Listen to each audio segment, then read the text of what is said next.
Hey everybody! Welcome back to Criterion Watch, where we watch some of the best movies that are out there right now. So I'm your host, Jonathan Moody. I'm here with Moody Presenza, otherwise known as the Moo Cow Moo. Yeah, he goes Moo.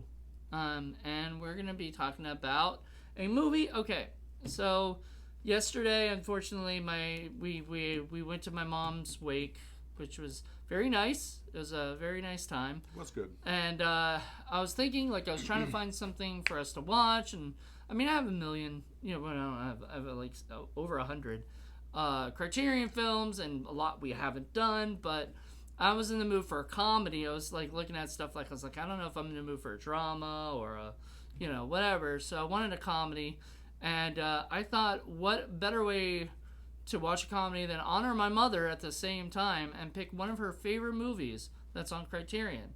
So I decided to pick a movie that we were going to plan for Just Jen, but unfortunately, Just Jen's kind of hard to nail down on in our thing. So maybe one day we'll do another one with her, but do it on Film Freaks. Yeah, maybe or something. But we're gonna watch the movie, the 1936 screwball comedy, My Godfrey. Oh yeah. Have you seen it? Oh yeah.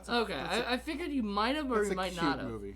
It's a little cute movie. It's a little nice romantic comedy, and but it's not as romantic comedy as most of those things. But it's a nice screwball. It's comedy. in that group of bringing up baby and some of the other. It's a little weird actually too, so I like that. Yeah. It's a little bit strange. Yeah, and you're right. Just Jen would love that. She would have loved it, but I've got actually a bunch more that she would love that I've made in this there time. were several follow-ups too, weren't there? I think there's at least one I know of with David and Nevin, but there might have been more. I don't know. I saw one of them when I was looking up the title for my Man Godfrey on and I didn't IMDb. know that this came out on Criterion. Yeah, that's cool. Yeah. All right. Well, we'll be back and talk about this movie after we watch it. We'll be right back. Bye.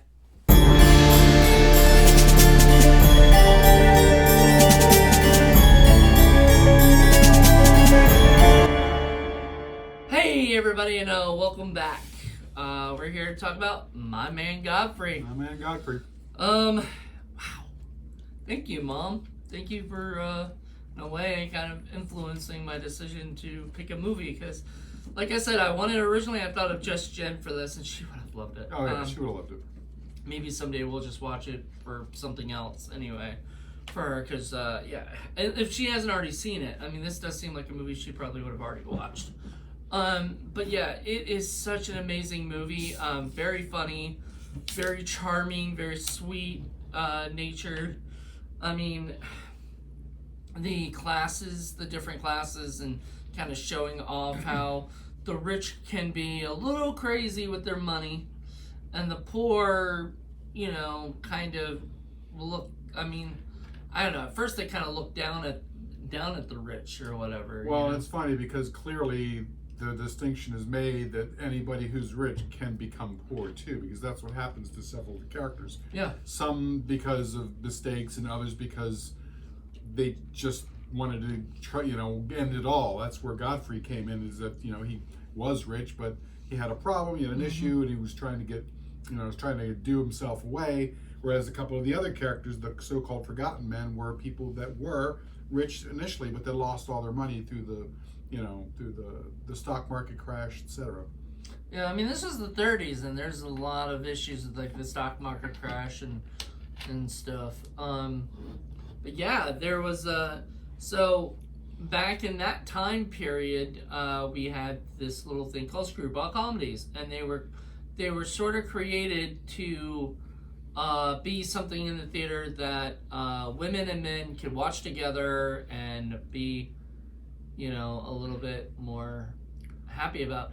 Yeah, because of the fighting the Great Depression, that was going on at the same time as the big kiddie movies that were like the Shirley Temple movies. They were the two things that were kind of there to entertain people and let them forget about their troubles. And so apparently they would forget about the things that were going on, and they would laugh and they'd have a good time, and there usually was some sort of message, but not like we have today, where like the message is like only the thing. There's no fun story involved to it. There's no skill involved with it now. Yeah, back then they knew how to write, especially the comedic moments. They know how to utilize them. It's quick, it's fast, it's one joke on top of another, on top of another, on top of another, but it's done so that they pretty much all land, or most of them do. Unlike now, where most of them fail, and you might get a giggle here and there. So. Yeah, it's usually a lot. I don't know. I just so let's go into the story, I guess. So, into a little background first. The director was Gregory LaCava. He had done a few other Screwball comedies and stuff. He wrote this one too, I think. No, the screenplay was done by Eric Hatch. Okay. It was based on his novel. Yeah, I was gonna say I thought he wrote the novel, but I thought. And then, but he also co-wrote the screenplay with Maury Reiskin. So there you go. But yeah, he was not the writer. But from what I heard, he had a lot of say in it, or whatever. He puts his style and his stamp and his stuff into it. I don't think he would have chose this movie to script, if he didn't think. But it was based on the novel by Eric Hatch and screenplay by both Eric Hatch and Maury Reiskin. Executive producer was Charles R. Rogers. The photography was done by Ted Tetzlaff. Never heard of that name. The film editors of Ted Kent and Russell Schonengard. So a lot of people I've never heard of, but they seem to have done a big job there. So it was great sets. It was really good lighting. All the production stuff was top end. So Godfrey was played by William Powell, who is very much known for the Thin Man series with Myrna Loy. Did you ever like that series? The first one I liked. It's one of those things. The more it kind of went away from the original, the less interested I was. Yeah. And then Carol Lombard. I love Carol Lombard. Yeah, she played Irene, and she was wonderful. Irene Bullock. Angelica Bullock, which was the mom, was played by Alice Brady. So, isn't that one of the Brady Bunch? I think so. I mean, that's the name of the characters for one of the. No, Alice was the maid, right? No, Molly was the maid. No. Alice was the maid in. In the Brady Bunch. Brady Bunch, yeah. Okay, never mind. Jean Dixon played Molly. The maid. Jean Dixon played Molly, which was the maid. Then Cornelia Bullock was played by Gail Patrick, and she was wonderful. Let's see. Alexander Bullock, that's the father, was played by Eugene Pallett. He's in a ton of these movies. Every time I see him, I get really excited and happy. He was in one movie. I forgot which one it was. I think it was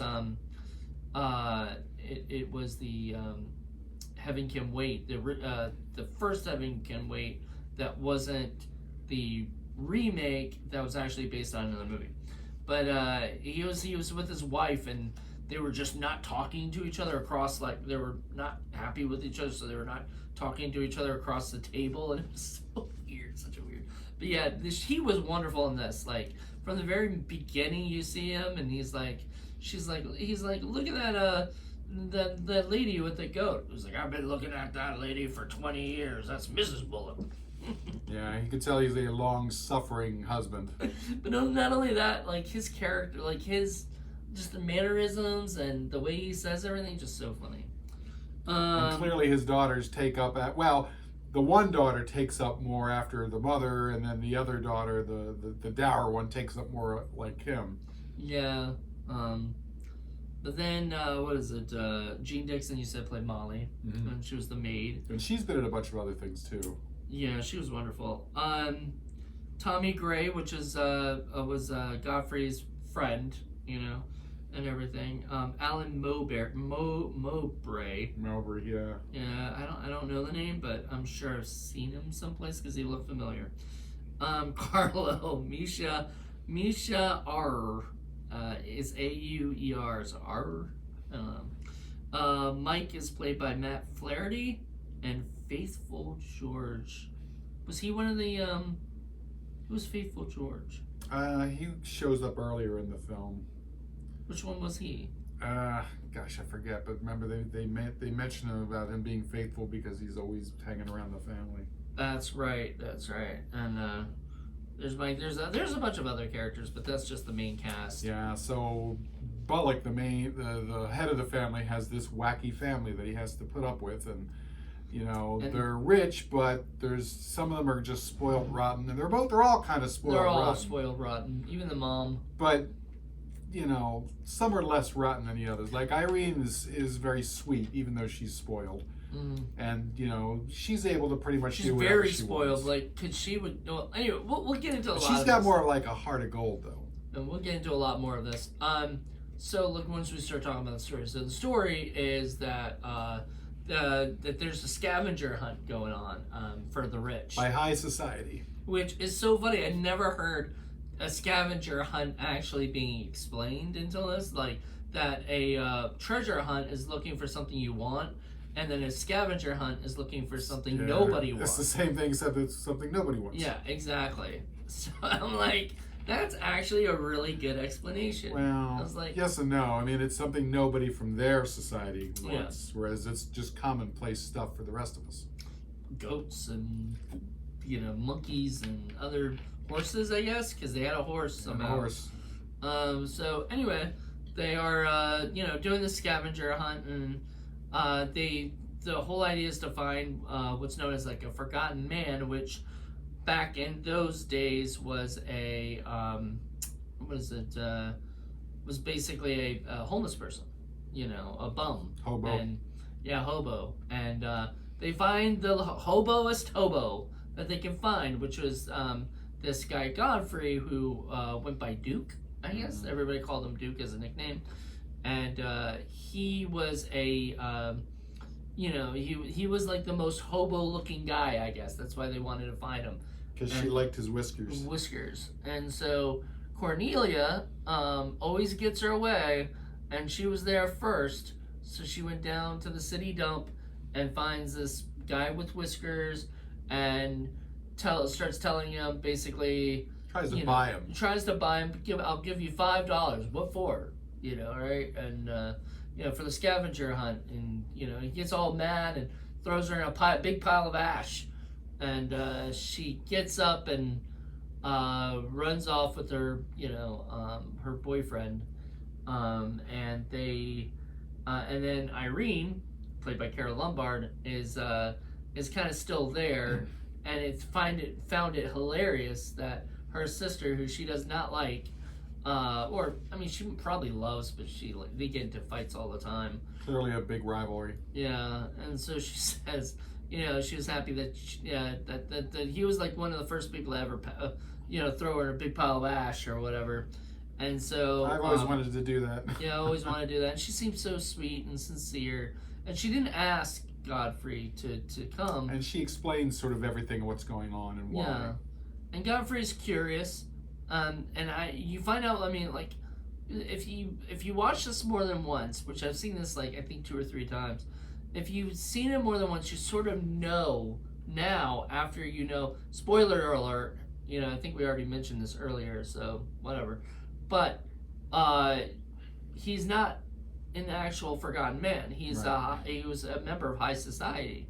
So, from a very, very prominent family. He's hiding, basically. Well, I mean, he's just, I guess he just wanted to see how the other one lived. He didn't want to be part of high society anymore. Anymore. He had that experience with this woman, and he wanted to forget about it. He wanted to do himself away, and then he found other people fighting for. He wanted to throw himself in the river. Right, and he found these other people who were fighting for their lives and making a go at it, and it sort of inspired him because he came from a life where you didn't have to do any of that. Yeah, he never saw that life. Yeah, and he didn't really want to go back to his life because he just didn't feel the same way about it anymore. Right. So he gave all his possessions to this woman, and then he just was gonna go to go off to the river and die, and then he came to this group of kids, people at the city dump, and these group of people kind of accepted him. They love him. They like, he's a... And while they're the impetus to keep him alive, Irene becomes the impetus to make him go back to what he was. Yeah. In his own way, though. Yeah, so on his own terms. He doesn't basically go back and become sort of a spoiled rich guy anymore. He takes the money, he does a good deed for the family, and then part of the money he makes his own way. We'll get back to that for sure. So they end up going to the where the scavenger hunt ends, and stuff. And since Irene found the Forgotten Man, and she found the Forgotten Man, and she was the first one to find the Forgotten Man. She won, basically. They won the silver cup. The silver cup, which she didn't care about. She just wanted to beat Cornelia. Cornelia. Beat her sister. Yeah, and Cornelia paid some guy $5. I don't even know if he was, because they were talking about like the guy there had to like check him out. So he's like, "Are those your real whiskers?" And right? Oh, we had somebody who actually painted whiskers on or whatever. Can I? And he doesn't say the word, but he wanted to touch them, and so he touches them. It was funny. I was thinking Drunken Wu-Tang, where the guy had the kid with the painted on hair. It's like he painted them on. So that's like a gag, I guess, that's been going on multiple years, multiple cultures. So, cultures. It's funny. But he had the real whiskers, and he said, "Wow, this is all right. You're a Forgotten Man or whatever." So she won the prize, and because he did something really sweet for her, she wanted to do something for him. And I think he was shocked by it because, in his culture or whatever, nobody would do that. Right. So she was like the really sweet person. He goes, "Well, if you have a job for me, I'd love to do a job." And I think this is like the first time he ever had a job too, like where he wasn't, it wasn't his family's job, or it wasn't, whatever, right?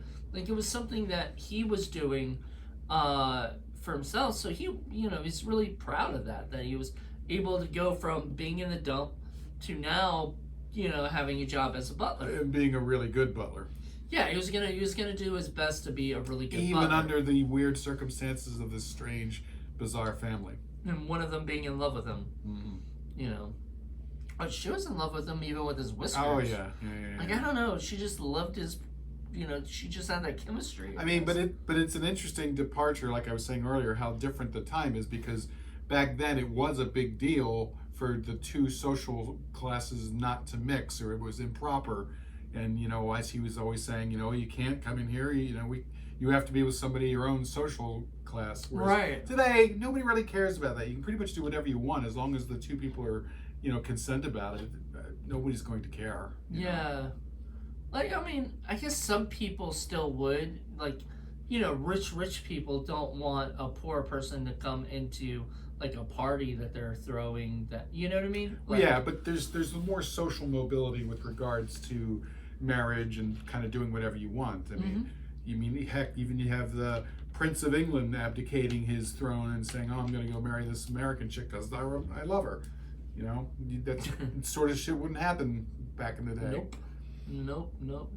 Yeah, in fact, it was looked down upon by the Queen. Absolutely. And everybody. Like, they did not like him doing that. Absolutely. And it was funny because, like, a lot of people even in America were like thinking that, how dare they do that? Like, even our American woman just, so social norms have changed since the Screwball Comedy era, which is good. Yeah, which is good, but it's also different, to look at, because you look at this movie and it's you're like, this just doesn't feel like the same, because you don't have that clash of societies now. Yeah. So he becomes a butler, and as he was saying, he's trying to be the best butler he can be, and he meets Molly, who's the maid, and she's been around forever. She hasn't left, and all the other butlers have quit, or been fired. One got fired. There's some really funny reason why he got fired. Like, he got fired for I forget. Did he steal something? Something. He got fired, and so they were expecting this guy to either quit or get fired in the first day. So the first person he has to deal with is the mom, and she did not like him from the very in the beginning because he was a forgotten man, and she didn't want anything to do with him. Like, how don't talk to this man. What are people gonna think of you? You know, and Irene just doesn't care because. I don't know. I think it's just her personality, but she just does not. Yeah, no, she doesn't. She doesn't care about high society. She gets engaged and then breaks it off every 5 days. Because it's not real. She recognizes, she might be nuts, but she recognizes a true heart and a compatible love when she runs into it. Or she just strings people along. Yeah, we'll get to that. But there's she's just as crazy as them, but in her own different way. In a sweet way. Everybody has a different kind of crazy, except the father, who I think is the most normal one. Yeah, he's the long-suffering normal guy. Yeah, the straight banana. Yeah. Although he gets a lot of zingers too himself. He does. He's very funny, but he doesn't do anything funny. He's a very funny guy, but he doesn't he's not wacky. Until he throws the guy out the window, Carlo. I think that guy deserved it. But anyway, we'll get to that. Poor Carlo. I don't, not poor Carlo. But we'll get into that, and maybe that'll be a good discussion about our personal views on Carlo. He goes up to deal with and he's told that she has a hangover, and she sees pixies, like little men, or whatever, and so he knows what to do about it. He puts Worcestershire sauce in a tomato juice. But she drinks it, and at first she doesn't know who he is because he doesn't look like the forgotten man anymore, and he looks good. He's cleaned up. He looks like William Powell, and so she drinks the drink. She's also worried about the chime. She thinks that they're making some music the same song every day. So he just he knows exactly what to do to fix these little situations up. And so he does it. And then he has to... It's mainly common sense. He's like the one person with common sense amongst all of them. So then he has to deal with Cornelia next. And she remembers him. And I don't know. Does she remember him the first second she sees him? I think so. I think she's not dumb. Because he walks in her room. Yeah. And I don't even think he knocked. He just walked in. Well, he doesn't knock any time. That's weird. Yeah, usually you knock, especially if the door's shut. You knock because somebody could be naked or something, you want to make sure everybody's decent or whatever. But he walks in and she yells at him and basically tells him to go out, and he's like, well, she's not fired yet, but he has to go with Irene, go to Irene's room. So Irene takes a few before she recognizes him. Yeah, and then she recognizes him because he basically tells her who he is. And she says, oh my God, I don't recognize you without the whiskers and all this stuff. And so she was fascinated by it. Which was so funny that, basically she fell in love with him when he looked like a dirty, disgusting person. But, because I guess she recognized his spirit and his personality or whatever that she liked, she fell in love with. And so I'm sure she fell more in love with him when she saw, actually, he looks good, cleaned up, and everything. And he's much older than her, I think. I feel like. Oh yeah, it's funny. They even make a joke about that with the Middle Ages. That was the best. That was the best line in the whole movie. Is the guy just randomly says, "I'm reading a book on the Greeks of the Middle Ages," and oh, you should share that with Irene. She really loves the Middle Ages.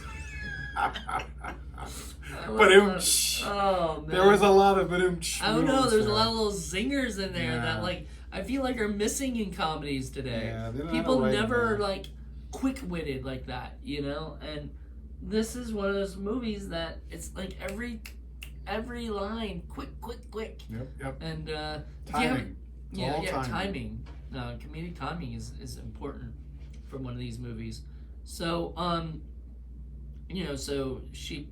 So eventually he comes back down and deals with Cornelia, who's now up and the thing, and she's not happy that he pushed her into the ash. No. She's not gonna let him forget it. So her mission is to get this guy fired or in jail or something for payback for pushing her into ash. And so she says that in front of Irene, and Irene is irritated at her. Like, don't mess with my man Godfrey. My protege. My protege. He wants to turn her into his protege. Like Mom has Carlo as her protege, which I guess just means he's gonna learn from her or something. In theory, it's more like a pet, though. That's how kind of they treat them, because all Carlo really does is just sit around and eat and just sort of take advantage of them. Does music and, make music. He sings songs. That's what he's supposed to be doing, but... Well, he does that. He does it. He's taking advantage. He's eating everything in sight. Yeah. And just having a good time. When Godfrey, does hors d'oeuvres, and she says, "Oh, get some hors d'oeuvres." The woman, Carlo, comes running. Oh, yeah. So, and, he... as the father says, he eats enough for both him and Irene. Right. He's like the starving artist. Underline the starving part. I know. Does he live in the house too, or? I think so. That's the impression I got. Because the maid lives there, I'm guessing. The butler lives there. Wait, maid doesn't live there though, I don't think.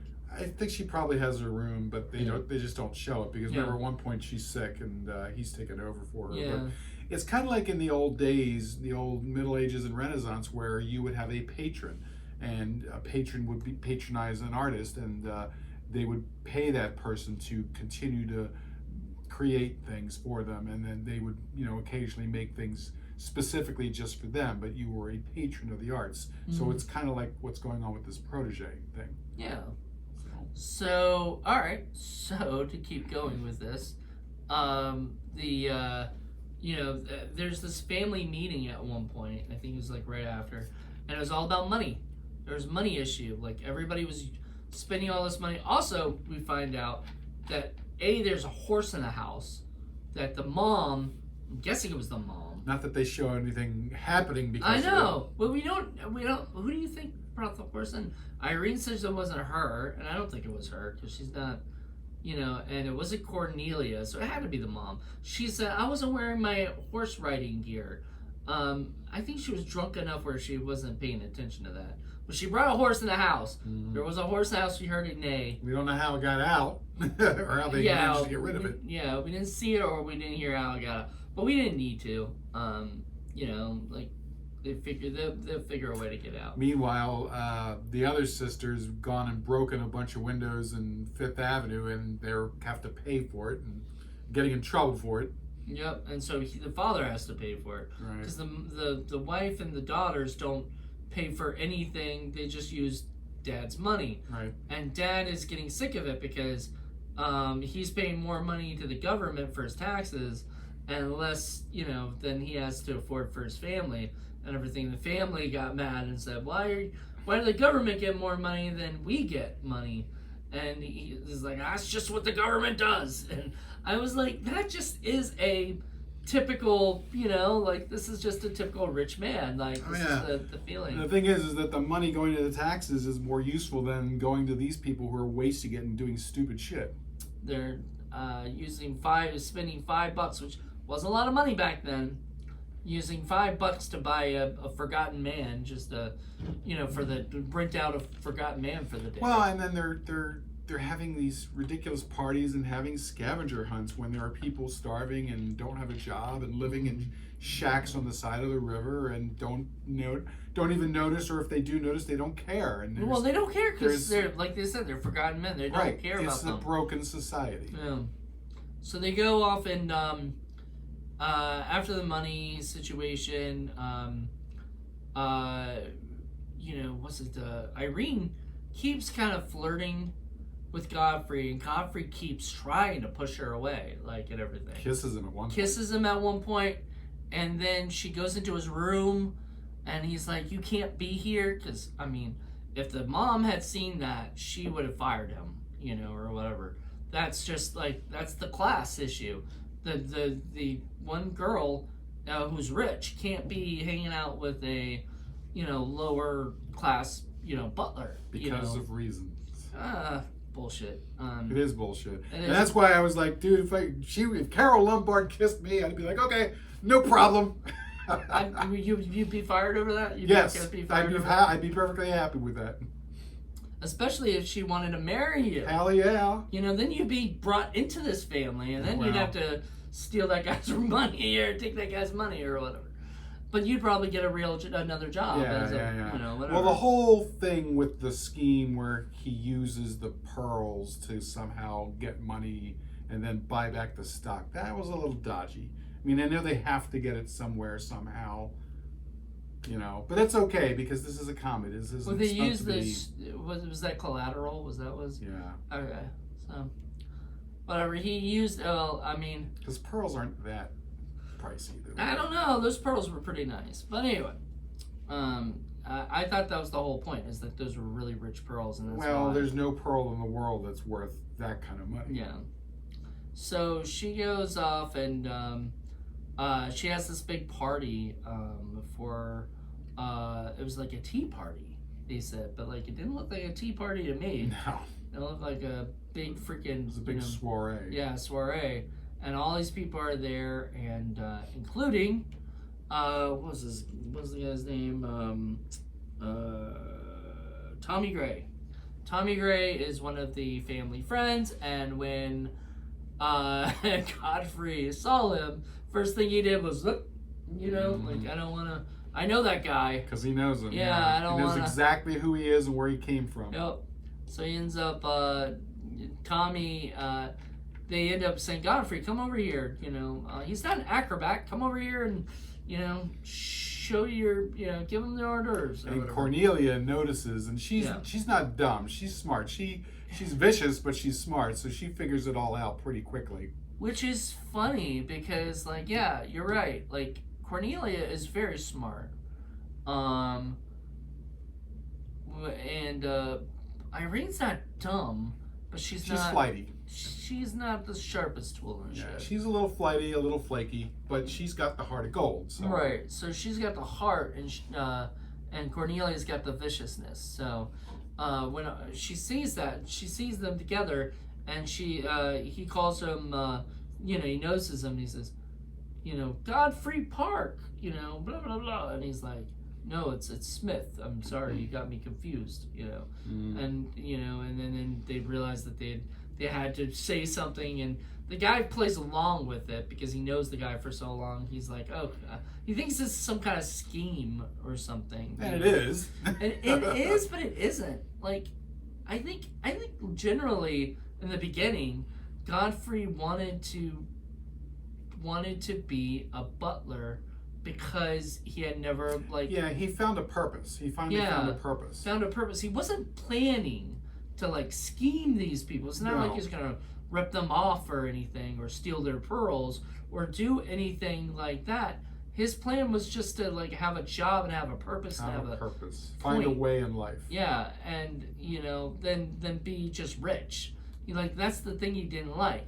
And when he sort of found Tommy and stuff, and they met up, they started to sort of form a bond. And it's an interesting comment on society that really carries over to now, is that, you've got plenty of poor people who would love to be rich because they think that the life of a rich person is so wonderful, when really, when you're rich but have no purpose, it doesn't really matter. I mean, you could have all the money in the world, but if you don't have a purpose in life, if you don't have something driving you or something getting you up and giving you a reason to live in the morning, all the money in the world's not going to matter. I know. Like, if you get up and just do the same thing every day, basically, which is sort of hollow existence. Seems like what they do. They just hang around at the house, the big ass house, and just do nothing. Read the newspaper or listen to Carlo do music. They're like part of society, but apart from society because they don't interact with society. It's ridiculous. Yeah. So people, it's always the grass is always greener. People who are down below think it's a perfect life when really it's not. No, it might even be worse if you think about it. Could because at least when you're poor, you sort of know you have no purpose. But when you're rich and you're not doing anything, you think you have purpose, but you don't. They do, if you remember Trading Places, they kind of go into that a little bit. I love that movie. Where Dan There's Aykroyd and there's a little bit of the screwball comedies in Trading Places. yeah, if a you ask little me. bit. But I think Screwball Comedies was more about women, not men. Mm-hmm. Like it was more about the women being like in charge and being the lead and everything, which is what we want to do now. You know, we want to have women be the lead. So make more Screwball Comedies, dudes. You know, Jennifer It's been a Lawrence long would be a time. great person for a Screwball Comedy, or your Alison Brie would do great Oh yeah, for Alison Brie would be for a great. Screwball Comedy. She would have a blast. So like that would be fantastic if they could bring Just that don't back. do it with teenagers, please. No, I would, like you said, like Alison Brie, like somebody in their 40s would have so much fun playing, and you know, and that is right, like because this is about adults. This isn't about kids. Not a single you know? kid in this film. No, this is all about adults and adult situation. They might act like kids. Yeah. They do And that's kind of act like where children. a lot of the comedy comes from. Yeah, that's where a lot of the comedy comes from. But they're not kids, you know. So yeah, that was wonderful. And then they're having the party, and Irene is really upset at Godfrey. So she plans a fake engagement with this guy who she had just blown off like earlier, because that was the first name she could think of to just say. And so the guy's like at the bar telling the guys that, oh, she just gave me the cold shoulder, and right. And then they're like, oh, congratulations, old boy. And he's like, what did I do? And they're like, oh, aren't you marrying? He's like, I am. He walks off. That was so funny. That's such a 1940s kind of thing, you know. Yeah. So he goes up there, and they have this fake engagement and all this other stuff, and then the girl Irene starts crying, and her and the guy and then leaves, and the guy's like, what happened? And she's like, oh, women always cry at weddings and engagements, you know. I don't know why, you know, right? And I was just like, And you know, it's funny because Powell has a different take on it. Usually, like it happened one night, it was Carol Lombard and Clark Gable. right. And while they looked a little similar, I always thought Clark Gable was a little bit more cynical and a little bit more, I don't know, just not as warm as William Powell is in this. Because you get the feeling William Powell's character in this, you know, he wouldn't harm a fly. You know what I mean? He's like a really genuine, good, nice person who, very sweet. I mean, he did push the girl into an ash pile in a way. She like, kind of deserved it. I mean, but the only reason he did that was because she was basically being such a nasty bitch to him. Spoiled, entitled brat. She was being really mean. And I didn't like her attitude toward him, because like I feel bad. Like when you know, I think you know about this, but when I was living in LA with Jackie, we would go, she was the like LA ambassador for this nonprofit, and she wanted to help, you know, the homeless, right, you know, or whatever, and just give them clothes and sometimes water and other things on a hot day, like nice things like that, you know. And so and you know, she kind of taught me to do stuff like that. So I really enjoyed going and doing that. And you know, you don't really meet the people, you don't really have like long conversations with them, but you're there helping them out and doing what you can. I mean, if that's all you can do is help by, you know, bringing clothes and other things that people need, jackets and whatnot, that people would, you know, people would normally throw away, they donate to these things. Mm-hmm. And it's really sweet, and I like that. And so I mean, you can't help them all. I mean, I'm not rich enough like that guy, like Godfrey, where he could use all that stuff to create like a place for them to live, 50 people, you know, for 50 people, and get jobs. Mm-hmm. They, you know, have jobs too. Like how sweet of a thing to do that. I mean, California won't even do that. They're shipping people out to other states. The other thing is that it costs a whole lot more now to do that sort of thing than back then in New York or wherever it was, the 50 people was a big deal, but I don't think that was 50 people living in one area. We have such a litigious society these days. God forbid you help anybody and it doesn't go out perfectly, then you get sued, and it's just it's a freaking train wreck today. Yeah. So anyway, they come up there and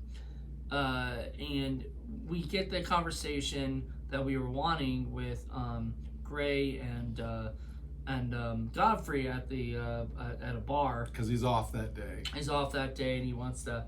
He told them I'll talk to you tomorrow at noon. And so he got away. He was a little late. He got away and he talked to the guy. But of course, guess who's there? Cornelia. She's figured stuff out.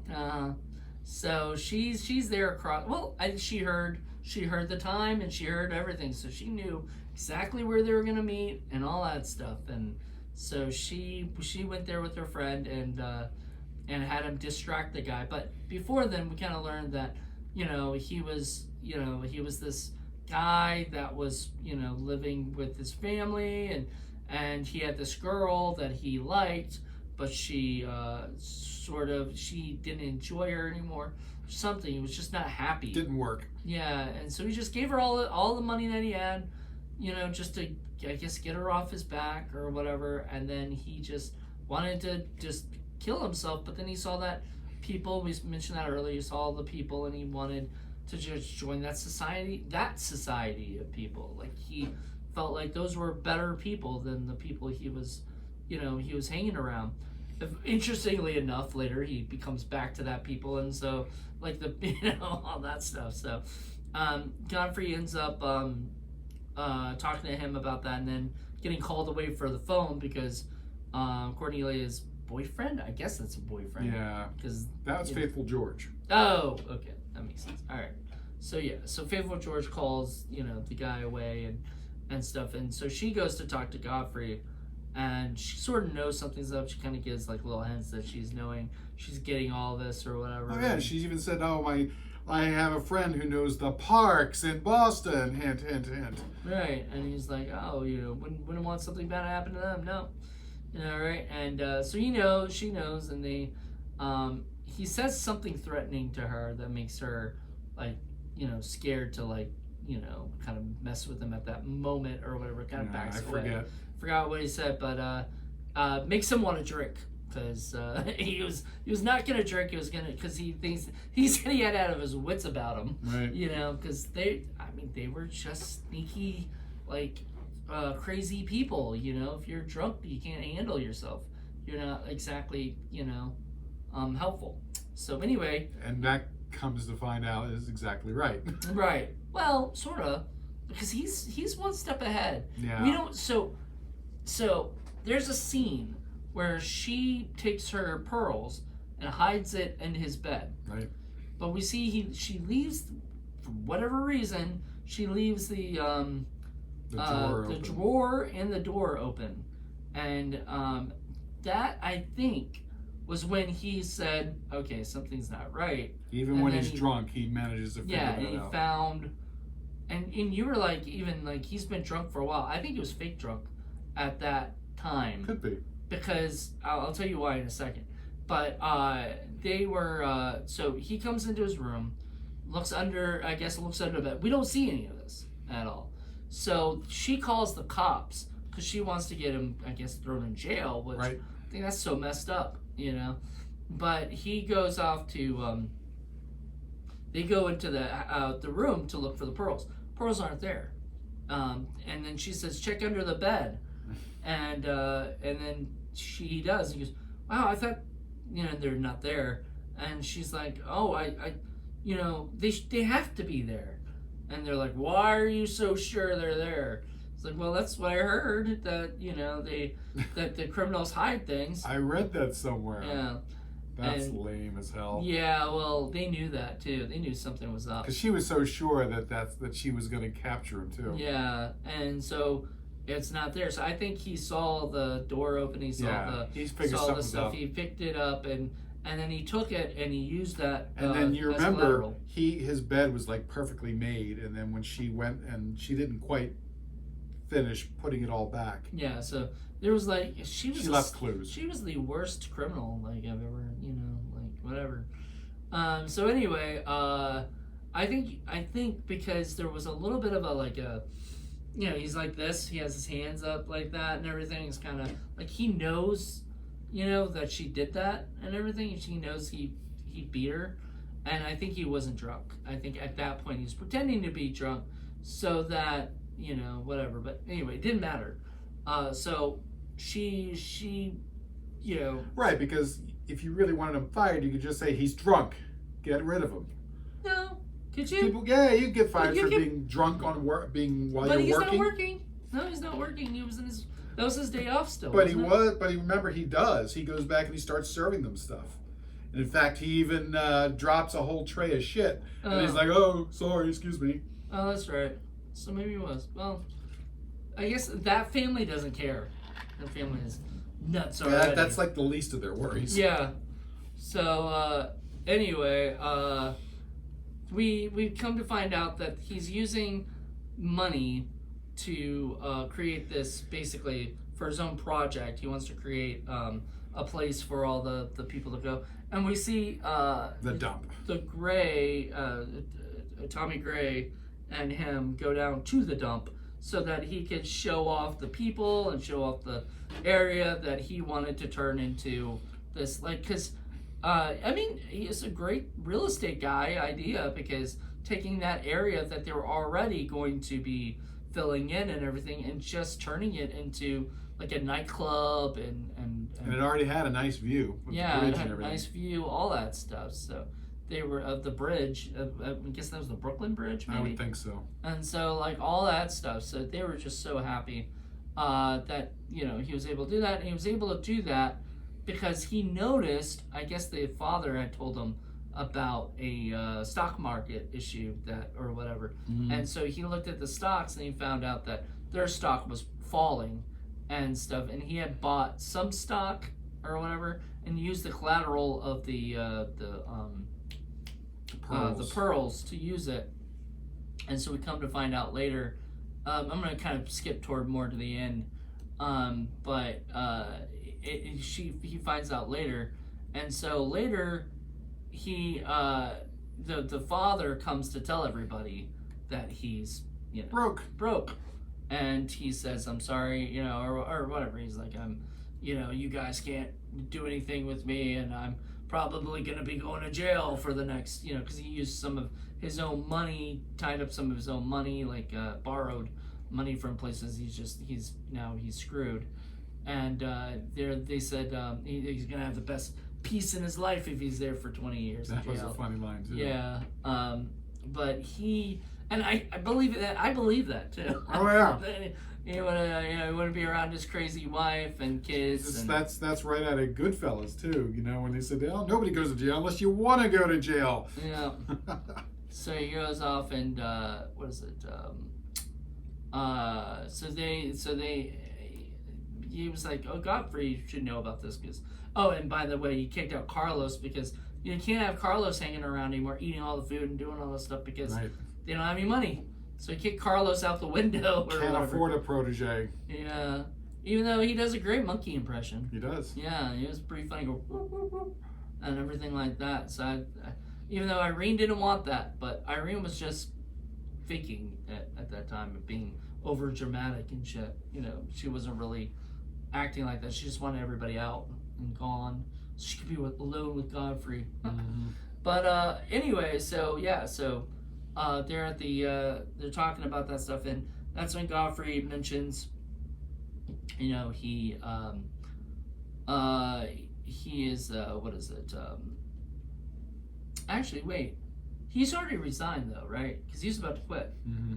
And stuff, and they pulled him in there and stuff because he'd already resigned because he got fired, or he was about going to get fired from the wife for throwing the daughter in the shower or whatever and stuff. He's like, "Oh, I'd rather resign." And I mean, at that point, I think he was done anyway. Mm-hmm. And then he explained to the people that he had helped the money, make the money or whatever for them, and use some of it for his own project, but most of it is he's giving back to the family. He bought back the own stock and signed it into his name and pretty much saved the family. Right.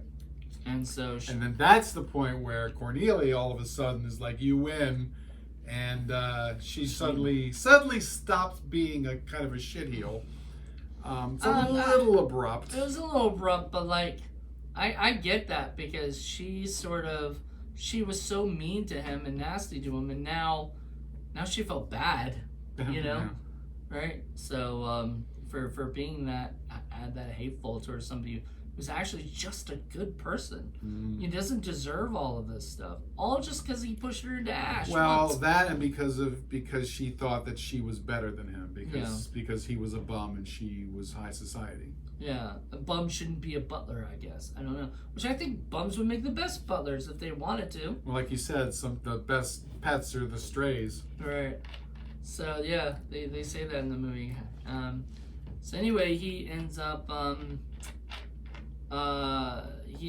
leaving. He says he's leaving and everything, and Irene's not there at the time when he's explaining all Everybody's crying because everybody wants Godfrey to stay. Everybody likes Godfrey. They want him to stay. Like, the mother's like, "Oh, Godfrey, you are the best butler we've ever had. You're the only one who understands women." Understands women. He does. He absolutely does. Because they all fell in love with him. Even Molly fell in love with him. Yeah. I mean, I think that was her favorite of the butlers. Absolutely. And everything. I think there should be a My Man Godfrey TV show, and we see all the butlers beforehand up to Godfrey, you know, and stuff, you know, because I would love to see like more of that. Like, what kind of guys were like, nope, this family is just too, nope, I can't deal with this, you know. So anyway, they go. He leaves, and Irene runs in and sees everybody crying, and finds out that it's because Godfrey left, and then she's like, "Oh no, he's not gonna leave me," you know. So she gets in a car. She's got pluck. Goes back to the dump, but now the dump doesn't look like the dump. And Godfrey is dealing with all his business stuff there at the place. And a very successful nightclub. It's become a very successful nightclub where all the rich people come. The mayor is there, and all, because he's like, "Whoa, why is all these people here? Oh, the mayor's here," you know. And he's like, "Oh my God, you know, great," you know. So he goes in and, you know, deals with the business stuff with Tommy. That Tommy doesn't understand any of this business stuff, but. He's like, "You gotta ask Godfrey all this stuff because he knows," and Godfrey does and handles all the business stuff. And then he's like, they're talking about Irene and about how he should have just married her. Like, why not? And he's like, "I don't want to be settled down with anybody. I like the, you know, and all that stuff. I'm like, if you're gonna settle down with anyone, Carol Lombard is perfect." Oh, tell me about it. As I was telling him earlier, they were actually married for, you know, a little bit, and then they got divorced. And then even after the divorce, he purposely asked for her because she was perfect for this role. She's marvelous. You know, and even though, like, I'm sure it might be a little awkward or whatever, like working with your former significant other. There was, other than that one kiss and the ending, of course, but other than that stuff, there really wasn't much that he had to do with her, like, physical or anything. Picked her up and carried her. He picked up and carried her, but like romantically physical. Yeah, you know, no. and stuff. So yeah, but physical, yeah, he had to pick up and carry her. He had to kind of stay away from her most of the time because he was trying to do his job and she was in love with him. And from the very minute, I guess, he met her, or she met him, and so they end up she ends up moving in. She finds him and she walks in. She's like, "Oh, well, we're going to change this. And she's like, "What do you mean?" Yeah. Well, she goes, "Well, this isn't going to do for us." I was like, "What do you mean for us?" For us. And he's like, "Yeah, I don't like these color walls. We'll have to change them." And he's like, "What are you doing?" You know, right? Well, we're getting married. Yeah, we're getting married. Oh, here's my, she brings in a minister of some kind that she knows that she's been friends with. And then my favorite line is he goes, what is it? He says to her, "Does your family know about this?" I was like, "Oh, everybody knows about this except Godfrey." I was like, that is one of the best lines in the movie, just because it's just... And he's just kind of at the end, just kind of going along with it because what's the point of fighting against him? You can't fight somebody who's just not going to quit, you know? and stuff. And plus, he secretly doesn't have a problem with it. It's but you can't do this. Like, you can't switch it with guys. If a guy did all of this stuff, they'd seem creepy. Sure. If a cute girl does this, for some reason, it just works. I don't know. Like, it doesn't bother me. I think it's just because of her personality. But if you had a guy who's like, I'm so in love with you, like if Steve Urkel tried to get married to Laura in Family Matters, then people would be like, ugh, like, what is this? This is just creepy, and stuff and whatnot. So it doesn't work for a guy, but a girl, it worked for her. And then, so I don't know if that's a standard, some double standard or it's whatever. A double standard. There's always double standards. Yeah, but it works. I mean, I'm okay with it. I totally would be okay with it if Carol Lombard had asked me to marry her when she was like that. Yeah. I'd be like, yep, we're getting married today. Let's do it. She's marvelous. So at the end of the movie, she says one final line that kind of like explained, kind of like their whole life after that. I don't know, but like,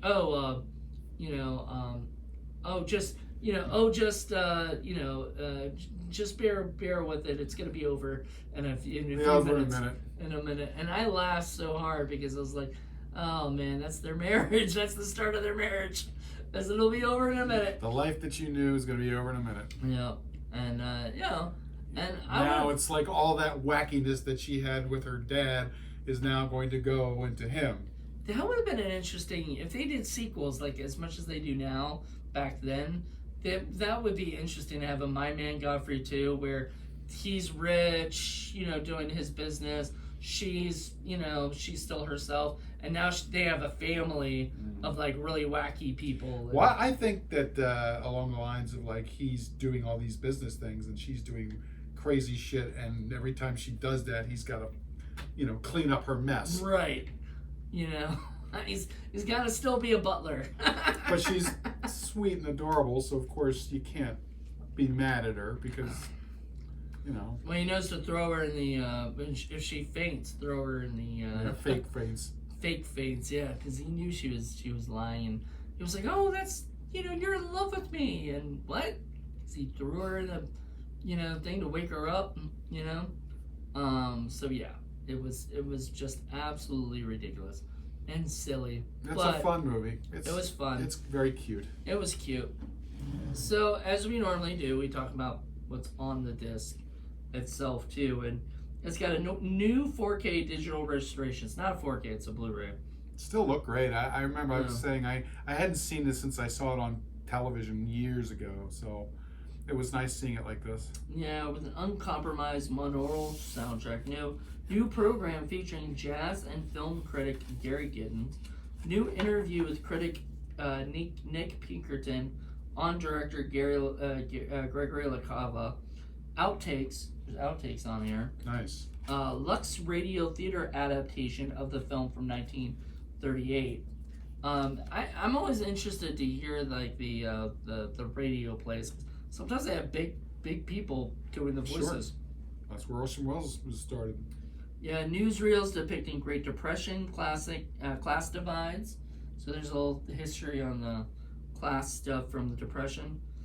And trailer plus an essay by critic Farron Smith Neame. This was a Universal picture and just fantastic. This, as you said, the look was fantastic. The the cinematography, all that stuff was beautiful. I really like the New York feel, of it. I mean, and it was mainly, it almost felt like sort of like a play because mostly it was in the house. There was some, there's some at the dump, and there was some at the like out, in the gala and the, in a bar or whatever. But mostly your most of the action was at the house and the wacky people that go in there. And I kind of like that. Like, I almost wish I could have saw more of that. Like, I would have loved to see just what that family does every day. And that, I think, makes it a really good movie because when you get so invested in it and you just want to see more, that's, like, this movie isn't something I would want to turn off. And yeah, leave them craving more. That's kind of the old show business thing, and they really did. I know they did, and I definitely would watch this over and over again. Like, I'm so glad that like this was one of my mom's favorite movies of all time, and I kind of want to watch more screwball comedies now, just because of my mom, like and everything. Yeah, so It Happened One Night is probably one of the best ones from that period. I have that too. Yeah, I have on 4K. Bringing Up Baby is another one. Did not like that one. It's funny because the other thing I was thinking of is if it wasn't Clark Gable, the other guy that would have been perfect for that role would have been Cary Grant. Except I don't think Cary Grant was quite Cary Grant at that point. You know what I mean? He wasn't a big enough name. Then I have to get the scavenger hunt list. Oh, that's cute. So the list is a bird cage, a spinning wheel, balloons. Now it says fishbowl with fish. That was Japanese fish or goldfish, right? Right, Japanese goldfish. Japanese goldfish, street sign, a goat, and a forgotten man. It says return to ballroom no later than midnight. So so funny, man. That was great. The forgotten man was last, and that was like the most important thing, I think. Because if anybody gets the forgotten man, they basically win. And it's funny because Carol Lombard's character, Irene, is the only one who actually says, I kind of feel bad about using people in a scavenger hunt, and you really shouldn't do stuff like that. It's like she's the one out of all those people in the society who actually says that and feels that. So I think that's the other reason why she's kind of perfect for him, because he does recognize that she does have a heart. Yeah, I think that's why he accepts the job as being a butler and stuff, because he realizes she's just a really nice person that cares. Everybody else is, just sort of, I mean, they don't mean to be mean-spirited, but I think they just Except don't know. Except for Cornelia. Well, yeah. Cornelia means that Cornelia she's not messing around. Yeah, she doesn't care. So we were talking earlier about how basically Screwball Comedy should come back. I totally agree. I mean, it'd be great if Universal would put a new. It doesn't have to be My Man Godfrey the remake, because I don't think you could remake this movie today. It won't have the same feel to it. I mean, there might still be high class scavenger hunts kind of stuff, but and then now it'd be like, go find a bum on. The problem is they don't make movies for adults anymore. They make them for teenagers and tweeners. You know what? You got me like wanting to think about doing a adults screwball comedy. That'd be great. Because like there was a movie called Screwballs, and that was a teen comedy. So like you're right. In the '80s, they were thinking, if we could do a screwball comedy again, it would be like it would be more toward teens, and teens wouldn't get this kind of thing. I guarantee you show any teen now this movie, they would be bored. Right. Because this is just not. They don't understand this. This is history. This is the time period in the 30s where this was what was happening and stuff. So if they brought this back, it'd be nice. I think it'd be nice, even if it's a few more years when it becomes 2030, so it's like 100 years. I'd be okay with it. A little more diversity in a modern sense would be useful too, because it's pretty damn white. It was pretty white. I don't think it was back in the 30s. Yeah, I know, but 30s, not a single non-white person was in this. Yeah, it was harder to have like, what would they have had, like a black waiter maid or something, yeah, or whatever, and that just would have even felt even weirder. I wouldn't have liked it. Because you see that in like the Stooges shorts of the period, and the Marx Brothers stuff. So, I mean, they could have, but I don't know. If we were going to redo this, I would like to see a little bit more diversity. So, well, anyway, it can be guys, done. You just have to have a good writer write it. Yeah. So thank you guys so much for checking this out. We'll be back next month with your episode, and we're gonna end in December. So we've got a few more episodes to get done and stuff. But I'm really looking forward to this. So we'll be back next month with Paul's, and until then, everybody, hope you guys enjoyed this. Bye.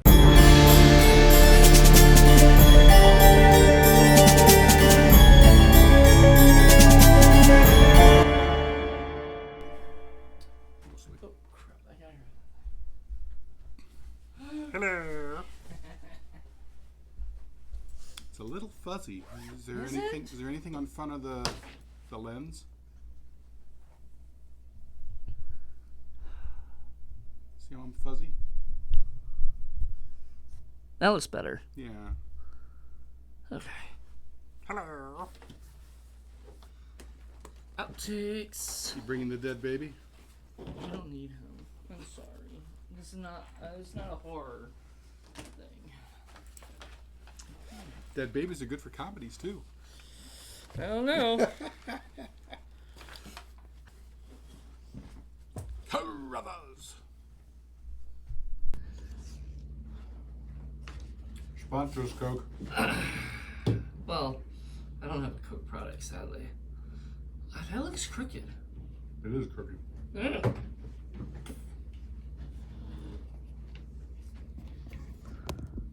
Like that? Well done, Godfrey. Is that better? It's better. Yeah, that's better. Now I want to watch a bunch of Carol Lombard movies. Who doesn't?